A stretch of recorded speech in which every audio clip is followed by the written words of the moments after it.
गरीब लड़की की अमीर सौतन।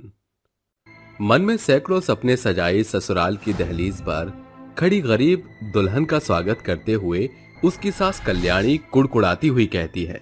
बेटे के ब्याह को लेकर बरसों से सैकड़ों अरमान सजाए थे, मगर दहेज में मिला क्या? ये कद्दू कटहल। बोलो भला, ये भी कोई दान दहेज है? कैसे गरीब घर की बेटी ब्याह लाई हूँ मैं।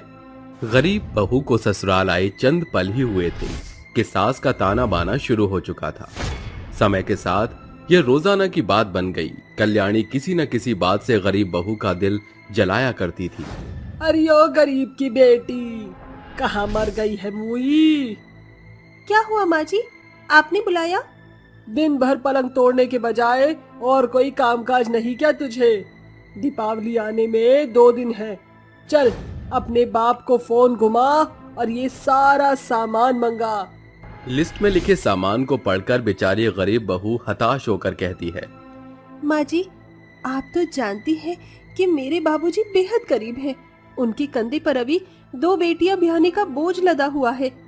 ऐसे में इतना कुछ बाबूजी कहाँ से जोड़ बटोर सकेंगे? वाह जी वाह, बोलो भला। देखो तो बाप के लिए मेरी बहू का कलेजा कैसे फटने को हो रहा है। एक तो ब्याह में तेरे बाप ने बढ़ चढ़ कर दान दहेज नहीं दिया। अगर वो दीपावली में थोड़े बहुत खील मिठाई कपड़े लत्ते भी नहीं दे सकता तो लानत है उस पर। मेरी किस्मत फूटी थी जो मैंने अपने बेटे का ब्याह तो जैसी गरीब गलीज से करा दिया। सास के कड़वे बोल बेचारी बहू के दिल को बाण बनकर भेदते हैं। फिर उसी सांझ विपुल दफ्तर से आकर गरिमा पर अपना गुस्सा निकालता है। गरिमा, गरिमा! जी जी जी जी जी कहिए। विपुल गुस्से में बिलबिलाता हुआ बेरहमी से उसके बाल पकड़कर कहता है। कितनी बार कहा है ना कि जब मैं दफ्तर से आऊं तो पानी लेकर मेरे सामने खड़ी रहा कर। इतनी सी बात तुझे समझ नहीं आती? माँ विपुल, मेरे बाल छोड़ दीजिए, मुझे दर्द हो रहा है। छोड़ दूं? तो ले, छोड़ दिया। एकाएक गरिमा सिर के बल जमीन पर गिरकर बेहोश हो जाती है कि कल्याणी कहती है। विपुल, ये क्या किया तूने? अगर गलती से ये गरीब बैरन मर गई तो सारी उम्र जेल में चक्की पीसनी पड़ेगी। दोनों माँ बेटे उसे एक खैराती अस्पताल में दाखिल करते हैं, जहां डॉक्टर जांच पड़ताल करके बोलता है, मुबारक हो, बहुत जल्द आपके घर में बच्चे की किलकारियां गूंजने वाली हैं। ये खबर सुनकर कल्याणी फूले नहीं समाती। हर एक बढ़ते महीने के साथ सास के मन में बेटे होने की आस बढ़ रही थी, मगर उसके सपने पर पानी तब फिरा जब 9 महीने बाद गरिमा को जुड़वा बेटियां हुई। 2 दिन बाद जब गरिमा अपनी बच्चियों के साथ अस्पताल से घर लौटी तो सास के गुस्से का गुबार बेचारी गरीब बहू पर फूट पड़ता है। बेड़ा गर्क हो इस बैरन का, एक साथ 2 बेटियों को जन्म दिया है। आज के इस महंगे दौर में बिटिया बिहाने में कितना खर्चा आता है जानती भी है? तेरे बाप ने तुझे तो 50,000 में बेच दिया था। बेटे की बजाय एक साथ 2 बेटियां देखकर विपुल गुस्से में बिलबिलाकर पांव पटकते हुए घर से निकल जाता है। उसी सांझ घर की डोरबेल बजती है। जैसे ही गरिमा दरवाजा खोलती है तभी विपुल के बगल में एक लड़की उसका हाथ पकड़े खड़ी होती है। विपुल, आ गए आप? मैं आपकी ही बाट जो रही थी। आपके बगल में ये लड़की कौन खड़ी है? मैं हूँ सुचिता, विपुल की बीवी। हमने आज ही शादी की है। शादी? ये कैसी बहकी बहकी बातें कर रही हो तुम? विपुल की बीवी मैं हूँ। इधर हट गरीब गवार, मेरी पत्नी सिर्फ सुचिता है, तू नहीं। शायद अब तुम्हें सारे सवालों के जवाब मिल चुके हैं। चलो विपुल। विपुल सुचिता को लेकर अपने कमरे में चला जाता है। सुचिता के सो जाने के बाद विपुल और कल्याणी खुसर फुसर कर रहे होते हैं। दरवाजे पर खड़ी गरीब बहू उनकी बातें सुन रही थी। विपुल, अरे एक मुसीबत कम थी जो तू दूजा ब्याह रचा कर आ गया है। प्राइवेट नौकरी करके एक साथ 2 बीवियों का पेट कैसे पालेगा तू? माँ, सुचिता मेरी बीवी नहीं बल्कि सोने का अंडा देने वाली मुर्गी है। ये शहर की सफल बिजनेस विमन है। इसके पास बहुतायत रुपया पैसा है। मेरी गरीब बीवी के घर से एक फूटी कौड़ी नहीं मिलेगी, मगर सुचिता इतनी अमीर है कि हमारा जीवन सोने चांदी में कटेगा। वाह रे मेरे शेर, क्या चट चाल चली है तूने। अच्छा किया जो इस रईस लड़की को ब्याह के बंधन में बांध लिया। अब ये अमीर बहू ही हम माँ बेटे की गरीब नैया पार लगाएगी। माँ, अब इस गरीब गवार को इसके बाप के पास भेज दो। इसकी यहाँ क्या जरूरत? बिल्कुल नहीं। जब हम हमारी अमीर बहू की बदौलत बड़ा घर ले लेंगे तब उस घर का चौका बर्तन करने के लिए बाई की जरूरत होगी ना, तो इसे ही बाई बना लेंगे। बदले में 2 वक्त का रूखा सूखा खाना दे देंगे। ये सुनकर गरीब बहू के पैरों तले जमीन खिसक जाती है। वो रोते हुए कहती है, हे भगवान, ये किस बाधा में डाल दिया है तूने मुझे। बाबूजी पहले ही मुश्किल से परिवार चला रहे हैं, ऐसे में मैं अपनी दोनों बच्चियों के साथ मायके जाकर उन पर बोझ नहीं बनना चाहती। मैं यही रहूंगी। समय गुजरता है जहाँ एक और बेचारी गरीब बहू सारा दिन बाई बनकर अपनी बच्चियों के चीखना चिल्लाना छोड़कर चौका बर्तन करती, वहीं अमीर बहू सारा दिन अपने कमरे में पसरी रहती। इतना ही नहीं, दोनों माँ बेटे उसकी जी हुजूरी में लगे रहते। एक दिन की बात है। अरे ओ गरीब गवार, फटाफट एक कप कॉफी लेकर आ मेरे कमरे में। अभी लाई। गरिमा झटपट से कॉफी बनाकर उसके कमरे में आती है। ये लो शुचिता। क्या कहा तूने? 2 कौड़ी की बाई? तेरी ये मजाल कि तुम मुझे मेरे नाम से पुकारो। तुझ जैसी गरीब गवार के लिए मैं मेम साहब हूँ, समझी? अरे शुचिता बहू, तुम क्यों बेमतलब अपना बीपी बढ़ा रही हो? कॉफी पियो। अब ढीठ की तरह खड़ी क्या है यहाँ? जा यहाँ से। ऐसे ही समय गुजरता है। एक रात गरिमा को किसी के बुदबुदाने की आवाज आती है। ये आवाज तो शुचिता की है। इतनी रात को ये आखिर किससे बात कर रही है? गरिमा खिड़की पर खड़ी होकर उसकी बातें सुनने लगती है। फिक्र मत करो, इससे पहले कि किसी को मुझ पर शक हो या मेरी पहचान इन्हें पता चले, मैं बहुत जल्दी अपना मकसद मुकम्मल करके निकल जाऊंगी। ये शुचिता किस मकसद की बात कर रही है? मुझे माँ जी को खबर करनी चाहिए, मगर बिना सबूत के सासू माँ मेरी बात पर भरोसा भी तो नहीं करेंगी। मुझे पुलिस की मदद लेनी होगी।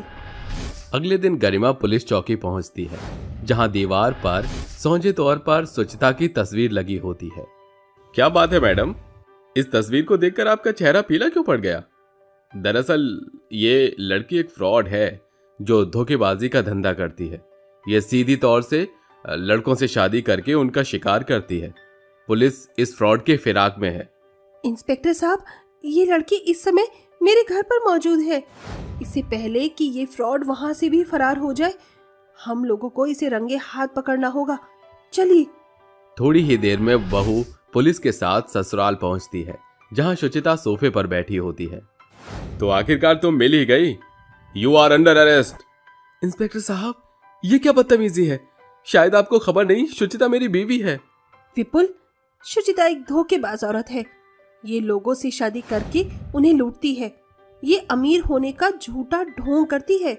ये सुनकर दोनों माँ बेटे हक्के बक्के हो जाते हैं और विपुल बोलता है, क्या ये सच है शुचिता? तुम चुप्पी साधे क्यों खड़ी हो? नहीं विपुल, ये इस गरीब गवार की सोची समझी साजिश है। एकाएक कल्याणी आगे बढ़कर उसे जोरदार तमाचा जड़ते हुए कहती है, सच बोलने वालों की जुबान नहीं लड़खड़ाती बहुरानी। इंस्पेक्टर, ले जाइए इसे।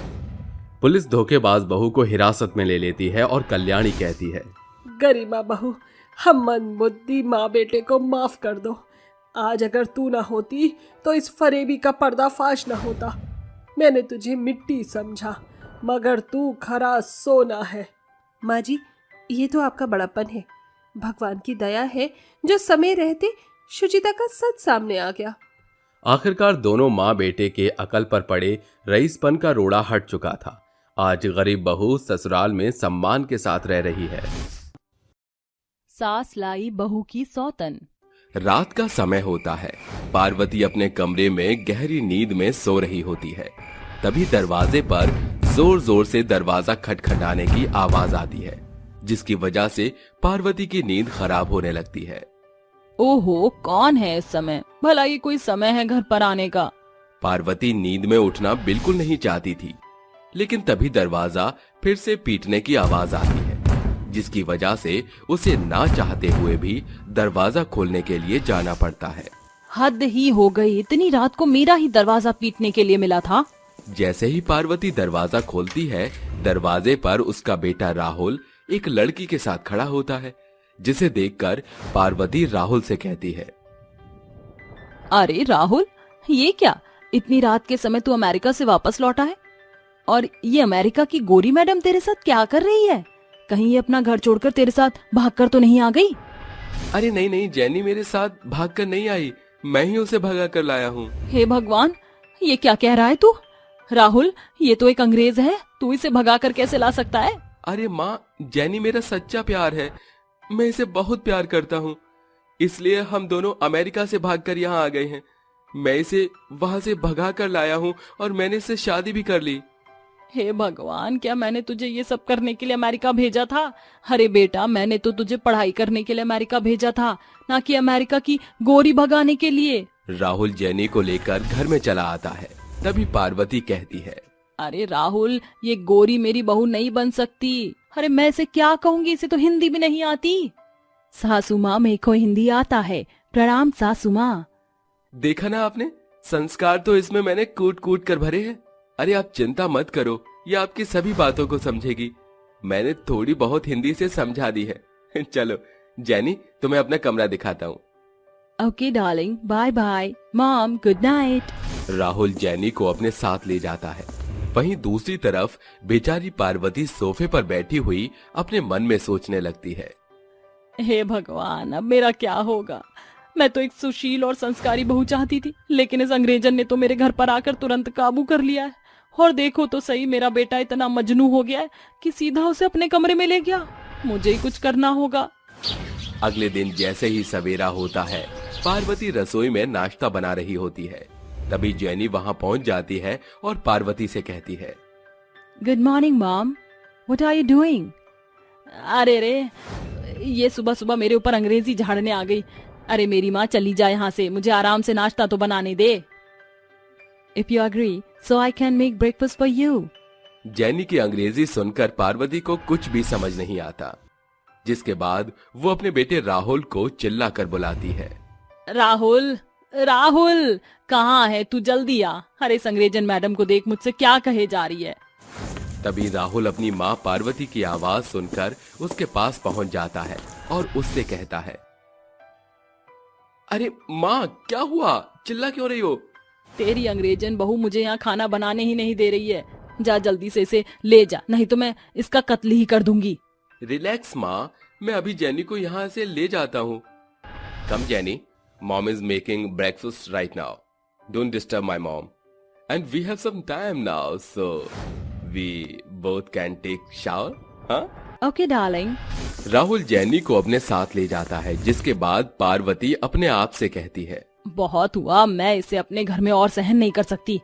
नाश्ता बनाने के बाद पार्वती अपने घर अपनी दोस्त गायत्री की बेटी राधा को बुलाती है और उसे समझाती है, अरे बेटी, अब तुझे क्या बताऊं, मेरे बेटे के ऊपर इस अंग्रेजन चुड़ैल ने काबू कर रखा है।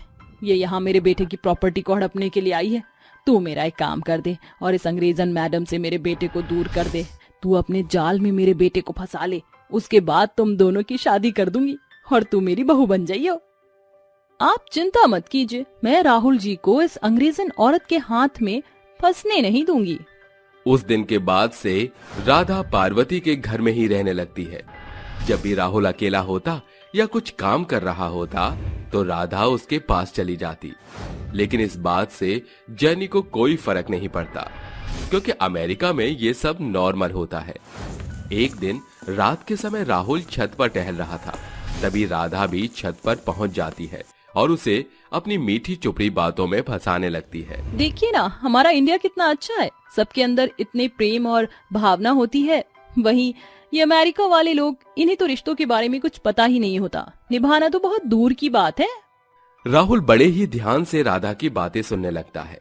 धीरे धीरे राधा जेनी के बारे में राहुल को पूरी तरह भड़का देती है और कई बार गलती खुद करके जेनी के ऊपर डाल देती है। धीरे धीरे राहुल को जेनी बहुत बुरी लगने लगती है, जिसकी वजह से उन दोनों के बीच लड़ाइयां शुरू हो जाती हैं। वहीं दूसरी तरफ एक दिन राधा राहुल को कॉफी में नशे की दवाई मिलाकर पिला देती है, जिसकी वजह से राहुल नशे में हो जाता है। जिसका फायदा उठाकर राधा उसे प्रॉपर्टी के पेपर साइन करवाने की कोशिश करती है। ये कुछ डॉक्यूमेंट हैं गरीब संस्था के लिए, गरीब लोगों की मदद करेंगे तो वो हमें दुआएं देंगे, आप इन पर साइन कर दीजिए राहुल जी। राहुल की आंखें पूरी तरह खुल नहीं पाती, जिसकी वजह से वो ठीक से पेपर पढ़ नहीं पाता। राहुल साइन करने ही वाला था कि इतने में वहां जेनी पहुंच जाती है और राहुल के हाथों से उन पेपर्स को छीनकर पढ़ने लगती है। Oh my God, it's not a donation paper. This is our property paper. Jenny तुरंत उन पेपर्स को ले जाती है और राहुल के लिए एक नींबू पानी बनाकर लाती है ताकि उसका नशा उतर सके। जैसे ही राहुल नींबू पानी पीता है उसे थोड़ा सा होश आने लगता है, जिसके बाद वो उन पेपर्स को पढ़ता है।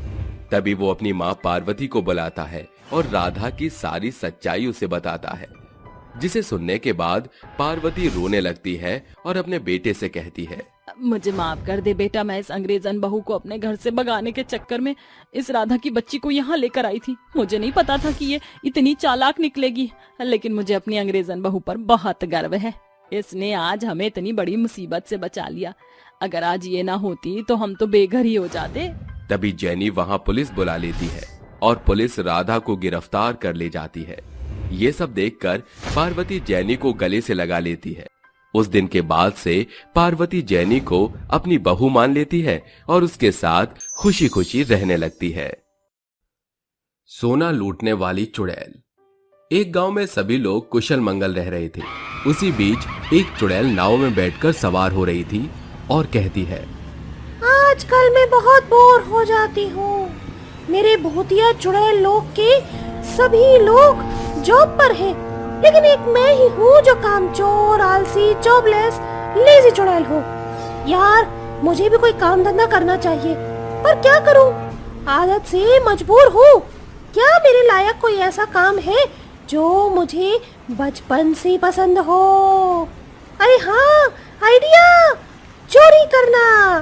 चोरी करने में मैं बहुत एक्सपर्ट हूँ। अपने घर में माँ के कंगन, पापा का बटुआ और बाबा के गले से सिक्के मैं ही चुराती थी, और अब मैं सोना चुराऊंगी। अब से मैं सोना लूटने वाली चुड़ैल कहलाऊंगी। ये कहते ही चुड़ैल नदी में डुबकी मारती है और तैरकर बाहर निकल जाती है और चलते चलते एक ज्वेलरी शॉप के सामने रुकती है। अरे, ये तो मेरी मंजिल ही लगती है। मुझे अपनी पहली सोने की दुकान लूटने के लिए मिल गई, और मैं तो चुड़ैल हूँ। क्या पता इनके सामने ना दिखूं, और दिख भी गई तो ये मेरा क्या उखाड़ लेंगे। ये कहते ही चुड़ैल उस ज्वेलर्स की दुकान में घुस जाती है और सोना ढूंढने लगती है, लेकिन उसे वहाँ एक भी सोने का हार, कंगन, झुमके कुछ नहीं दिखते। अरे ये क्या, ऊंची दुकान और फीके पकवान? ये तो पकवान ही नहीं है। ऐसा कैसे हो सकता है? तभी सिर पकड़े दुकान का सेठ कहता है, हे भगवान, क्या दिन आ गए हैं। पहले मेरी दुकान सोने, चांदी और हीरो के गहनों से भरी रहती थी, लेकिन मार्केट इतनी कमजोर हो गई है कि अब तो मैं नकली सोने का हार भी नहीं रखता। खाली हो गई है मेरी दुकान। क्या मतलब? मैं एक भिखारी वाले सोने के ज्वेलर्स की शॉप पर आ गई हूँ। खोली क्यों है फिर इसने शॉप? अपनी शक्ल दिखाने के लिए? अभी बताती हूँ इसको।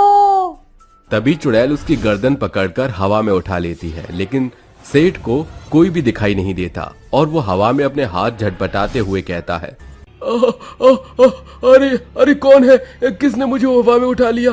अरे बचाओ बचाओ, अरे कोई बचाओ, अरे कौन है यहाँ? नीचे उतारो मुझे।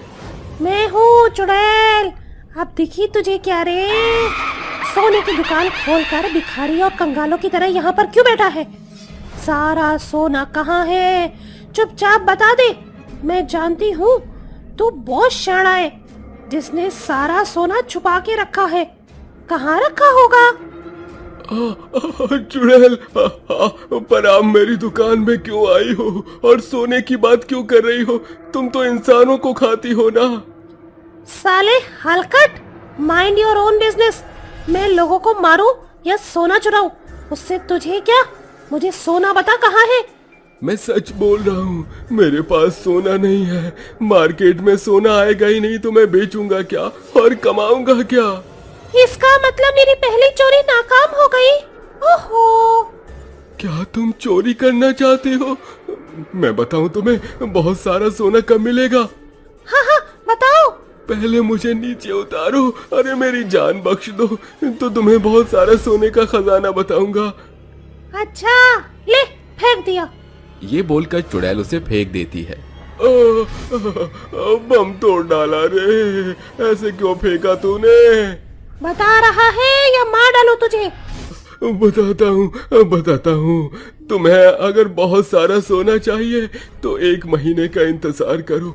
अगले महीने धनतेरस आने वाला है और मार्केट में सोना भी आ जाएगा। फिर हर जगह सोना ही सोना होगा।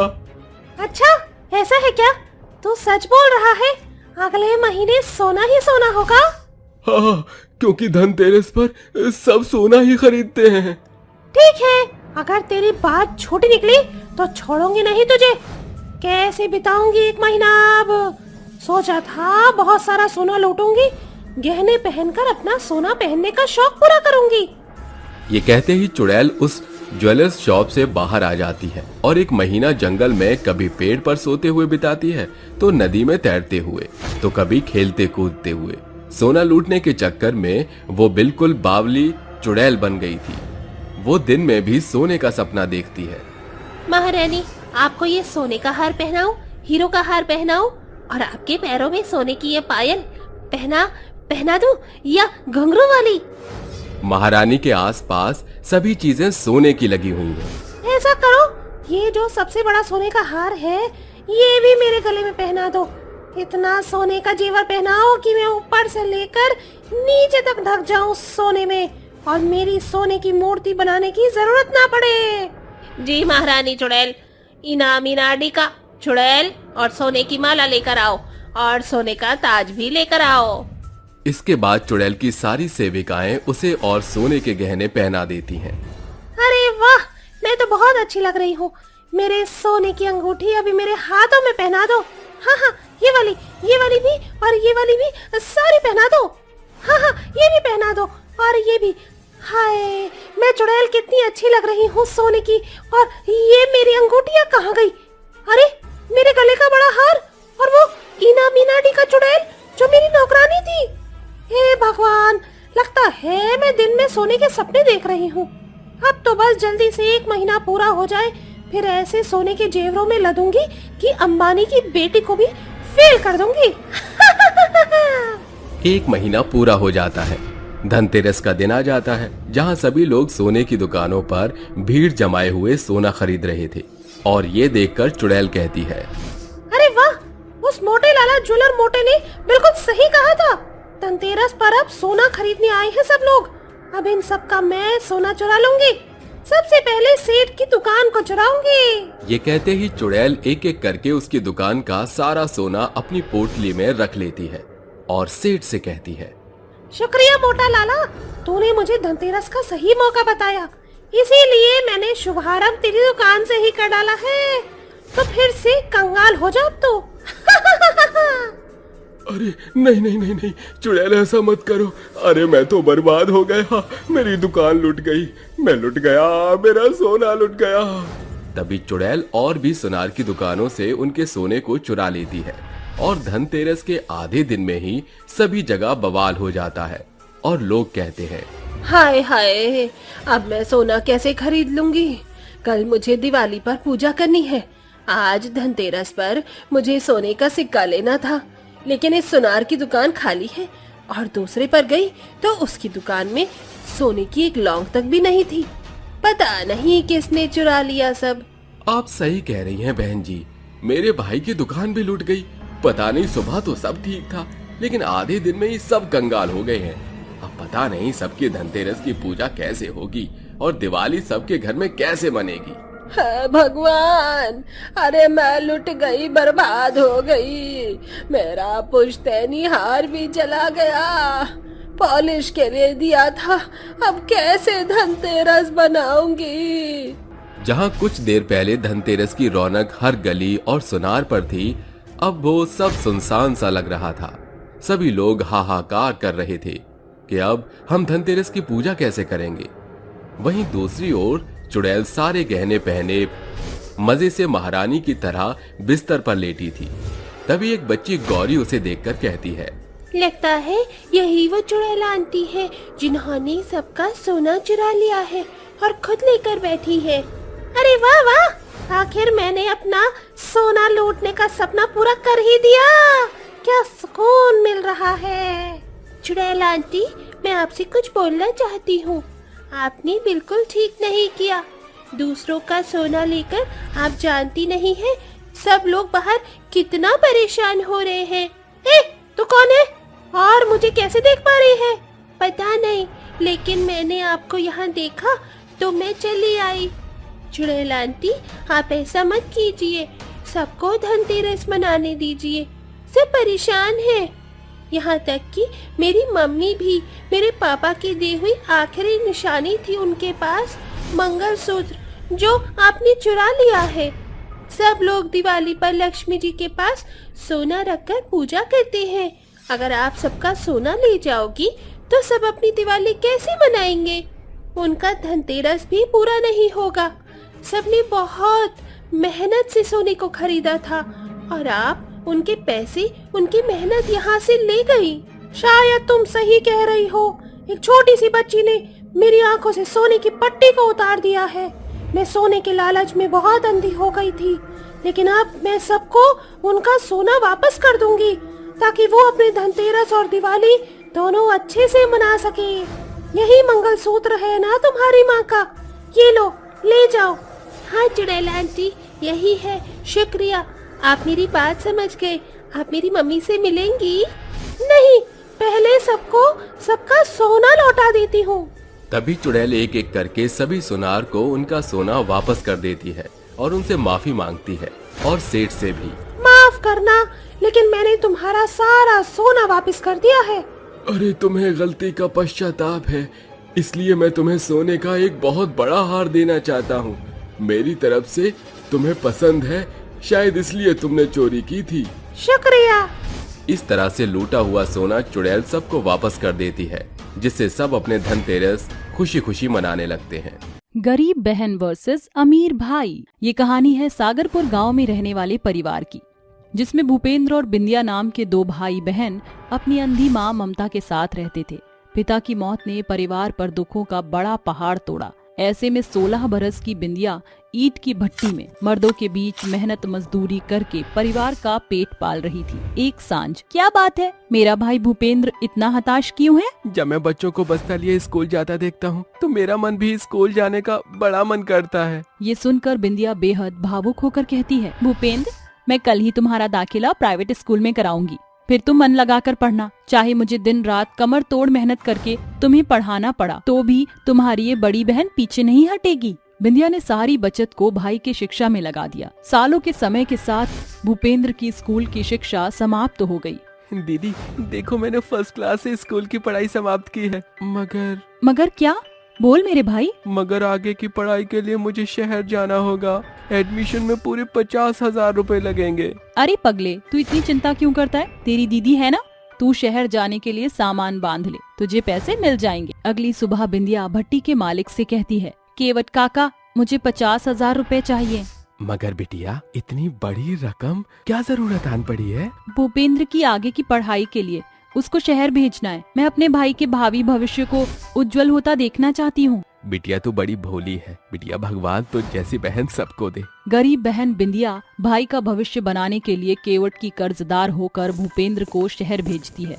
वह प्रतिदिन कठिन परिश्रम उठाकर पैसे जोड़ती और महीने के महीने भाई को मनी ऑर्डर भेजती। आखिरकार उस गरीब बहन के बलबूते तकरीबन 3 साल बाद भूपेंद्र को शहर में सरकारी नौकरी मिल जाती है और भूपेंद्र की काया पलट ही हो जाती है। आज भूपेंद्र देर रात सरकारी दफ्तर से लौट रहा था, तभी सड़क पर खड़ी शिमोना गाड़ी रोकने का इशारा करती है। Please stop the car. May I help you? Yes, I think only you can. दरअसल मेरी कार बंद पड़ गई है, रात काफी हो गई है। वैसे मेरा घर पास में ही है, आप चाहें तो वहाँ रुक सकती हैं। Oh thank you. Bhupendra Simona को अपने घर ले आता। शिमोना भूपेंद्र का स्टेटस देखकर उसके प्रति अट्रैक्ट हो जाती है। वाओ, आपका बंगला तो बड़ा आलीशान है, शायद आप सरकारी मुलाजिम हैं। अरे वाह, सुंदरता के साथ साथ काफी शार्प माइंड है आपका। ये सुनकर दोनों ही स्तब्ध हो जाते हैं। शिमोना सामने से दोस्ती की पहल करती समय के साथ दोस्ती प्यार में शुमार होकर उनके जीवन में दस्तक देती है। कुछ सप्ताह बाद भूपेंद्र शिमोना से डायमंड रिंग के साथ शादी की सोच साझा करता है। Will you marry me? Of course, तुम जैसा रिच पर्सन मेरा पार्टनर बनेगा, इससे बेहतर मेरे लिए क्या होगा। इधर भूपेंद्र शादी करके शिमोना के साथ सुनहरा जीवन जी रहा था, मगर वहाँ गरीब बहन राह निहार रही थी कि कब उसका अमीर भाई आकर उसे और उसकी अंधी माँ को संग ले जाएगा। आज भी बिंदिया देर रात दीवट पर बैठी रो रही थी। अरे बिंदिया, मेरी बेटी, तू रो रही है? नहीं तो माँ। बिंदिया, तेरी माँ अंधी है, बहरी नहीं। तेरी सिसकियाँ साफ तौर से सुन सकती हूँ। शायद शहर जाकर तेरा भाई अमीर होकर हमें भूल गया है। तू भी उसके आने की आस छोड़ दे। नहीं माँ, मेरा दिल कहता है कि भूपेंद्र बड़ा अफसर एक ना एक दिन जरूर आएगा। बिटिया, जब मैंने माँ होकर अपने कलेजे पर पत्थर धर लिया है तो तू उसे क्यों नहीं भुला सकती? माँ, भले ही तुम उसे भुला दो, मगर मेरा भाई इस गरीब बहन के दिल से कभी नहीं बिछड़ेगा। दिन, सप्ताह, महीने और महीना साल भर में बदल जाता है। बिंदिया रोजाना आस लगाकर भाई का रास्ता निहारती। तभी एक सवेरे एक लंबी चौड़ी काली कार से कोट पैंट का पहनावा पहने भूपेंद्र और शिमोना बाहर निकलते हैं। ये देख बिंदिया की आंखों से आंसू की बौछार बरसने लगती है और नंगे पांव दौड़कर उसके गले लग जाती है। मेरा भाई, तू लौट आया। पूरे 7 वर्ष बाद इस गरीब बहन को तेरी सूरत देखना नसीब हुआ है। अरे दूर हटिए, इतनी भी क्या होड़ हो रखी थी? गले पड़ गई लाख रुपए के लिबास की जात बदल कर रख दी। भूपेंद्र, कौन है ये बेकल बहन जी? इसके कपड़े तो देखो, इससे लाख गुना बेहतर कपड़े तो हमारे घर की बाई पहनती है।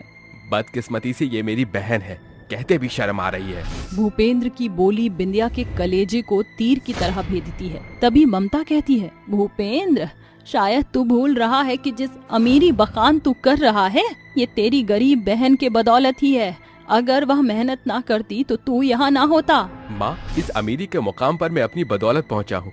बचपन से अब तक इन्होंने जितने पैसे मेरी पढ़ाई पर लगाए हैं उससे 4 गुना ज्यादा मेरी महीने की सैलरी है। माँ, कहो तो चेक दूं? मुझे तुझसे कुछ नहीं चाहिए भाई। इस गरीब बहन को सुदामा समझकर ही भीतर चल मेरे भाई। सभी एक साथ अंदर आते हैं। सांझ को खा पी चुकने के बाद बिंदिया सभी का बिस्तर लगाती है। तभी भूपेंद्र नाक बहु सिकोड़ कर कहता है, ये क्या जीजी, मुझे जमीन पर सोने की आदत नहीं, मैं मखमल के बिछौने पर सोता हूँ। एक तो इस बहन जी ने खाने में हमें घास फूस खिलाया, ऊपर से जमीन पर सुलाएंगी। तुम देहाती लोग ऐसे करते हो खातिरदारी? भूपेंद्र, तू अपना मन इतना मत बिगाड़, मैं अभी इस बिछौने को मखमल सा बना देती हूँ। बिंदिया अपने हिस्से का बिछौने से भूपेंद्र के लिए गद्देदार बिस्तर लगाती है, मगर खुद सर्द फर्श पर सारी रात ठिठुरती है। ऐसे ही समय बीत रहा है।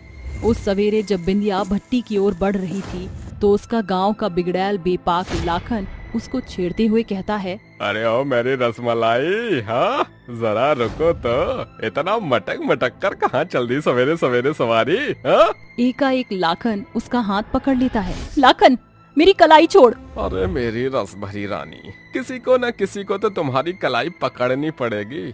अरे उम्र ढलती जा रही है, जरा तो अपनी जवानी पर तरस खाओ। लाखन उसे जोर जबरदस्ती पर उतारू हो जाता है। तभी ऐन मौके पर भूपेंद्र वहां आकर बौखलाकर उसे खूब पीटता है कि केवट कहता है, कमीने, आज मैं तुझे इसी जमीन में गाड़ दूंगा। बस कर भूपेंद्र, ये भिड़ंत करके क्या साबित करना चाहता है तू? और कितने से भिड़ेगा अपनी बहन के लिए? अरे सयानी लड़की पत्थर की सिल्क जैसी होती है। आज अगर तेरे पिता जिंदा होते तो ब्याह हो चुका होता इसका, मगर इस गरीब बहन की गलती इतनी है कि इसने अपने भाई के भविष्य को संवारने में हर बोझ तकलीफ सही, और इसलिए गांव के गुंडे मुस्तंडे इसे अपनी जागीर बनाना चाहते हैं।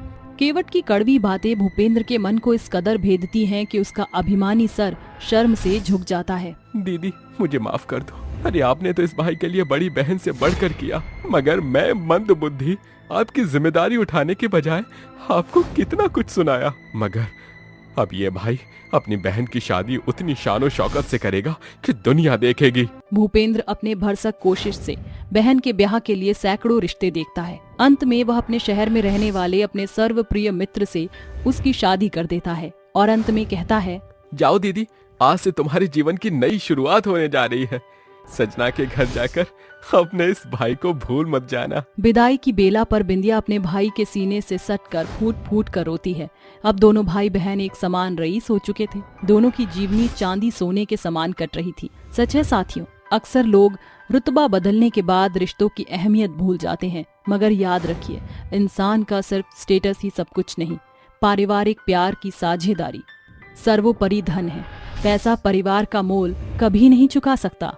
प्रेग्नेंट काली बहू का करवा चौथ।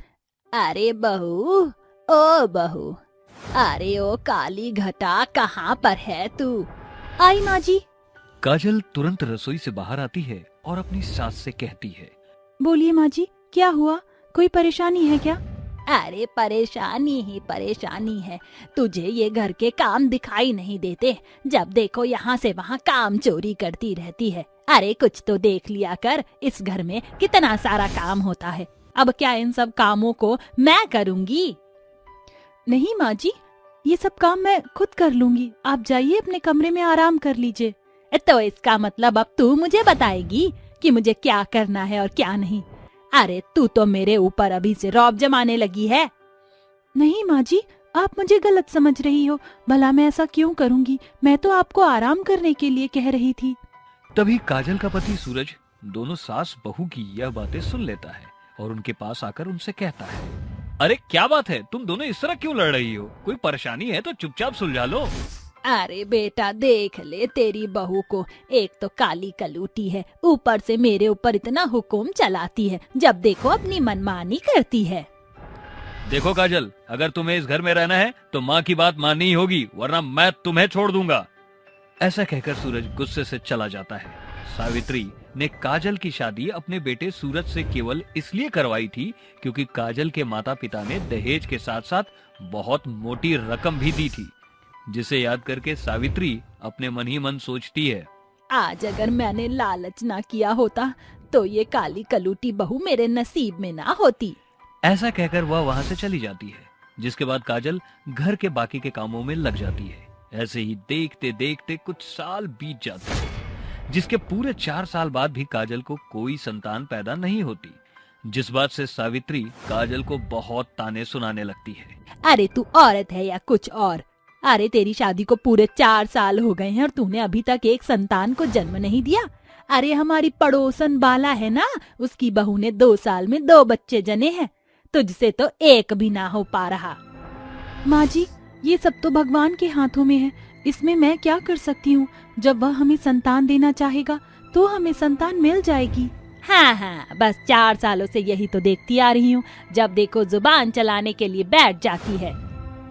ऐसा कहकर सावित्री अपने कमरे में चली जाती है और बेचारी काजल रोने लगती है। जिसके बाद शाम को जब काजल सब्जी मंडी में सब्जी लेने जाती है तो वहाँ उसे उसकी दोस्त गायत्री उसे मिलती है, जो उसे देखकर उससे कहती है, अरे काजल, तुम कैसी हो? कितने दिनों बाद मिली हो। मैं तो ठीक हूँ बहन, तुम कैसी हो? तुम्हें देखकर तो दिल बहुत खुश हो गया। काफी सालों बाद तुम्हें देख रही हूँ। तुम ठीक तो हो ना? अभी तो सब कुछ ठीक चल रहा है, लेकिन कुछ समय पहले मैं बहुत परेशान थी। मेरी कोई संतान नहीं थी। कई सालों से मैं और मेरा पति संतान के लिए दुआएं कर रहा था, लेकिन हमें कोई संतान नहीं हो पाई। लेकिन अब मेरे पास एक प्यारा सा बेटा है, वो भी लक्ष्मी माता की कृपा से। ये सब कैसे? मुझे भी कई सालों से कोई बच्चा नहीं हो रहा। मुझे भी बताओ ताकि मैं भी संतान का सुख प्राप्त कर सकूं। गायत्री उसे लक्ष्मी माता की पूजा के बारे में बताती है। देखो, लक्ष्मी माता बहुत अच्छी हैं, तुम बस उनकी पूजा करो। जब वह तुझसे प्रसन्न हो जाएंगी तो वह तेरी सभी ख्वाहिशों को पूरा करेंगी।